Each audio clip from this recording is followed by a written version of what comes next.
Market crash करेगी तो आपको एसआईपी नहीं रोकना है, पैनिक सेलिंग नहीं करनी है। ये सारे चीजें तो शायद आपको ऑलरेडी पता ही होगा आज के डेट में। लेकिन there are more things that you can do to best utilize the bear market and to come out of it not only with a fatter portfolio but also as an improved investor. Hi, my name is Prasenjit Paul और आज मैं आपको बताऊंगा कुछ ऐसे चीजें जो कि मैं एज ए बिगिनर भी करता था और आज के डेट में भी करता हूं।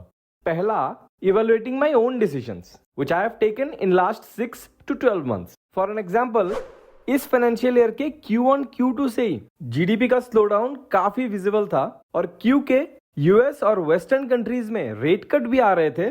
सो आई वॉज थिंकिंग कि वेस्टर्न इकोनॉमी अच्छा करने वाली है और जब ट्रम्प इलेक्टेड हुए तो मुझे लगा कि ये भाई साहब अब चाइना पे ज्यादा टैरिफ लगाएंगे जिससे कि इंडियन प्लेयर्स को, इंडियन एक्सपोर्टर्स को ज्यादा बेनिफिट होगा। विच इज वाई मैंने अपने कुछ कंपनीज से एग्जिट ले लिए जो कि काफी हायर इन वैल्यूएशन थे और क्योंकि मैं कैश पे कभी नहीं बैठता हूं तो मैंने उन पैसों से ऐसे कंपनीज खरीदे जो कि यूएस में एक्सपोर्ट कर रही है और मेरा थीसिस ये था कि इससे इंडियन जीडीपी के स्लो डाउन का इफेक्ट पोर्टफोलियो में उतना ज्यादा नहीं आएगा। क्या ये जो मैंने डिसीजन लिया वो सही था कि नहीं था, कितना सही था, कहां कहां पे मैंने गलतियां की, कौन से ऐसी चीजें हैं, कौन से पैरामीटर्स है जिनको मैंने सही से इवेल्युएट नहीं किया, सही से कंसीडर नहीं किया। तो अगले कुछ महीनों में ये सारी चीजें हमें पता चलने लगेंगे and that will help me taking better decision next time onwards. Similarly से किसी ने कुछ महीनों पहले एक स्टॉक में एंट्री लिया था और वहां से आज ये स्टॉक 50-60% डाउन है। ही कैन इवेल्युएट कि at that point in time उसने वो डिसीजन एंट्री लेने का क्यों लिया था। He has probably gone wrong with the valuations. So कौन से ऐसे वैल्यूएशन के पैरामीटर्स थे जो उसने इग्नोर किए,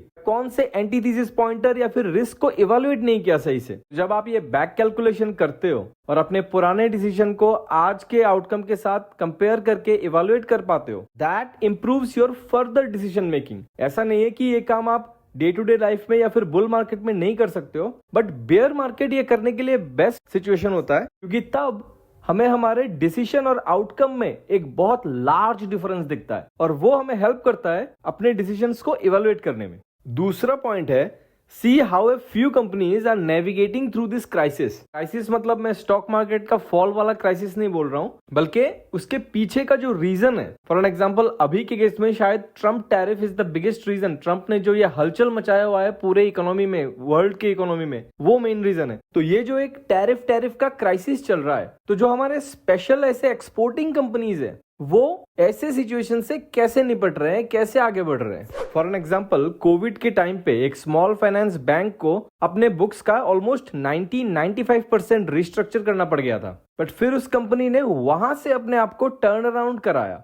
so that shows the strength of that business. तो जब आप ऐसे बिजनेसेस को इवेल्युएट करने लगोगे तो उन बिजनेसेस के ऊपर आपका कन्विक्शन लेवल बहुत हाई हो जाएगा और साथ ही साथ आपको ये भी पता चलेगा कि कैसे एक अच्छा बिजनेस क्राइसिस से बाहर निकलता है और इस एक्सपीरियंस को काम में लगा के आप इन फ्यूचर बेटर फिल्टरिंग कर सकते हो। तीसरा पॉइंट है ऑब्जर्विंग द रिलेटिव स्ट्रेंथ। आपको दिख रहा होगा कि इस भयंकर फॉल में भी कुछ ऐसे कंपनीज हैं जो बहुत ज्यादा रेजिलियंस दिखा रहे हैं। फॉर एन एग्जाम्पल, एक बैंगलोर बेस्ड हॉस्पिटल चेन है जिसने फॉल तो किया ही नहीं, रेदर लास्ट 2-3 दिनों में अपना ऑल टाइम हाई गेन किया। तो जो बिजनेसेस ये रेजिलियंस दिखा रहे हैं, ये रिलेटिव स्ट्रेंथ दिखा रहे हैं, आप उनको फिल्टर आउट करके उन बिजनेस को स्टडी कर सकते हो टू अंडरस्टैंड कि क्यों ये रेजिलियंस दिखा रहे हैं, क्या है उनके बिजनेस में ऐसा जिसकी वजह से ये रेजिलियंस आ रहा है। और हर बार ये जरूरी नहीं है कि रेजिलियंस बिजनेस की वजह से आ रहा हो, ऐसा भी हो सकता है कि सेक्टर की वजह से आए। लेकिन दोनों ही केस में जब आप स्टडी करोगे तो आपको एक आइडिया लगेगा कि स्ट्रॉन्ग बिजनेसेस कैसे काम करते हैं और आगे चल के जब आप आपका पोर्टफोलियो को डिस्ट्रीब्यूट करोगे तो आप एलोकेट कर पाओगे ऐसे बिजनेसेस पे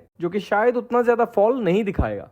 चौथा है observe the narratives and the fall. अगर आप नोटिस करोगे तो कोविड में अप्रैल से ही रिवर्सल स्टार्ट हो गया था, पर अप्रैल में तो हम नंबर ऑफ कोविड पेशेंट्स के शायद पीक में थे। सबसे ज्यादा कोविड का फियर तभी चल रहा था, दुनिया खत्म हो जाने के बाद, निफ्टी 6000 टच करने के बाद तभी हो रही थी। तो ऑब्जर्व इट कि नैरेटिव चीजों को कितना ज्यादा खींच लेता है, बट मार्केट उतना नहीं खींचता। मार्केट चीजों को डिस्काउंट करके आगे बढ़ जाती है और ये स्किल आपने जान लिया तो डर बहुत कम हो जाएगा। क्योंकि जो नैरेटिव्स चलते हैं, नैरेटिव्स पॉसिबिलिटी बेस पे चलता है, जबकि स्टॉक मार्केट प्रोबेबिलिटी के ऊपर बेस करके अपने आप को डिस्काउंट करके आगे बढ़ता है। और दूसरा इंपॉर्टेंट चीज है लिक्विडिटी। अगर लिक्विडिटी आ गई तो किसी की नहीं सुनेगा मार्केट, सिर्फ लिक्विडिटी की सुनेगा। कोई फंडामेंटल काम नहीं करेगा, कोई नैरेटिव काम नहीं करेगा, कोई कितना फियर है कितना क्या है कुछ नहीं काम करेगा। Liquidity will be always the king. तो अभी कुछ टाइम से लिक्विडिटी ज्यादातर यूएस मार्केट में शिफ्ट कर रही थी, आज नहीं तो कल नहीं तो परसों वो फिर से इमर्जिंग मार्केट में शिफ्ट करना स्टार्ट होगी।